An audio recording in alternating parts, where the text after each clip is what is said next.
She is former Iowa State All-American, and now we are lucky to have her as an ambassador for the Big 12 and women's basketball everywhere. Ann O'Neill, welcome back to the show. So excited to be here with you. Excited to be here. Well, we got a lot to get to, and I want to start just from a curiosity standpoint, from a big picture perspective. Feels like everywhere you look, Big 12 women's teams are making an impact. How hot is this conference right now?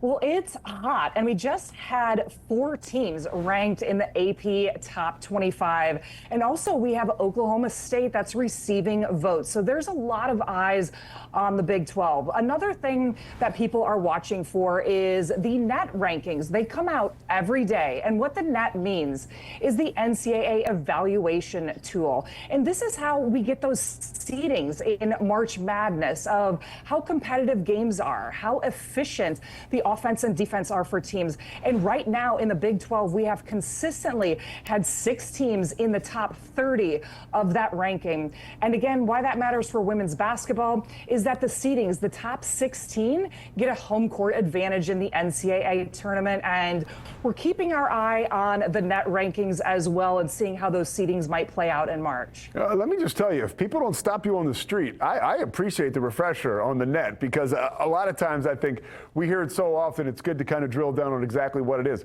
A lot of exciting matchups this past week, including a top-ranked showdown in Salt Lake City. But let's start with the overtime thriller I watched between Baylor and Arizona. What impressed you from the Bears' 81-76 win in a ruckus environment in Tucson?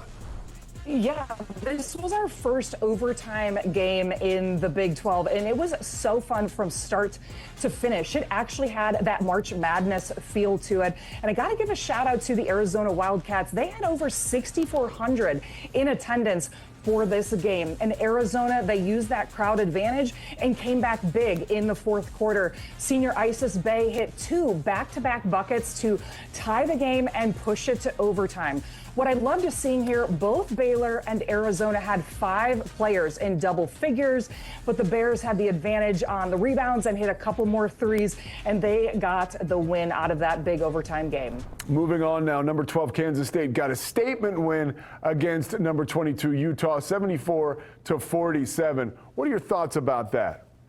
Well, Kansas State, if you blink, all of a sudden they're up by 20 is what I feel like. And that's exactly what they did in the first quarter. They came out and really put a punch to it. They were up 20-7 and never looked back.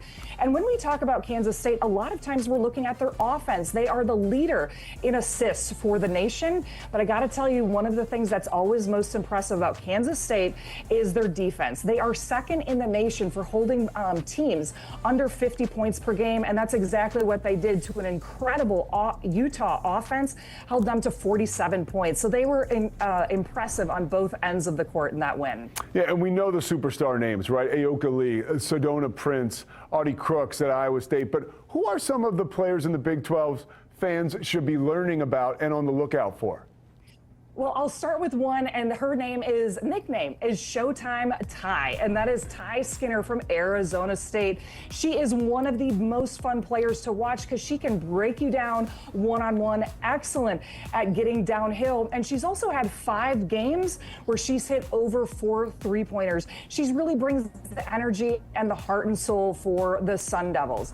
Next up on my list is from Arizona. We got to talk about super sophomore Brea Cunningham. She is leading the nation in sophomores with field goal percentage over 65%. So if you get it to her, she is a bucket on the inside. She's also leading Arizona almost 13 points a game, 7 rebounds and 2 blocks. I see her keep getting better every time she steps on the floor for Coach Adair. And my third pick, even though I wish I could talk about more players, is Jazz Shavers from Texas Tech. She is one of those 3-level scorers. She's averaging over 15 points a game, and 15 of her 17 games so far this season have been in double figures. She is one of the main players the Lady Raiders depend on, and as a cool little stat, even Patrick Mahomes was taking note. Before the season, she signed an NIL deal with the Mahomes team and Adidas, so everybody has their eye on Shavers, and she's somebody that makes an impact both on and off the court for Texas Tech. Some compelling content there, but I will go back to the top. You had me at Showtime. All right, That's right, it. Showtime Ty. You have me at Showtime. All right, before we let you go, I know you have a busy week, and we have a busy week coming up ahead in Big 12 basketball. Any games you want us to keep an eye on for? That's right. So many screens on all the time. But one for sure you've got to check out is West Virginia, number 17. That's 13-2, and they're going to play at Oklahoma State, also 13-2. So that is going to be a huge matchup. One of the top defensive teams against one of the top offensive teams in the Big 12. That's on Saturday the 11th. And for the 14th, I'm looking at Utah versus Baylor. Both teams are playing really well team basketball, and I've got that circled for the 14th. The All-American, Ann O'Neill, thank you so much for sharing your time and wisdom with us all around the Big 12. We really appreciate it. Love to be here. I can't wait for the next time. Hey, tell people where they can find you. You can find me at Hey Girl Hey Ann O'Neill on X or Instagram. All right, we'll talk to you later, and take care of yourself. Thanks a lot. We'll talk soon.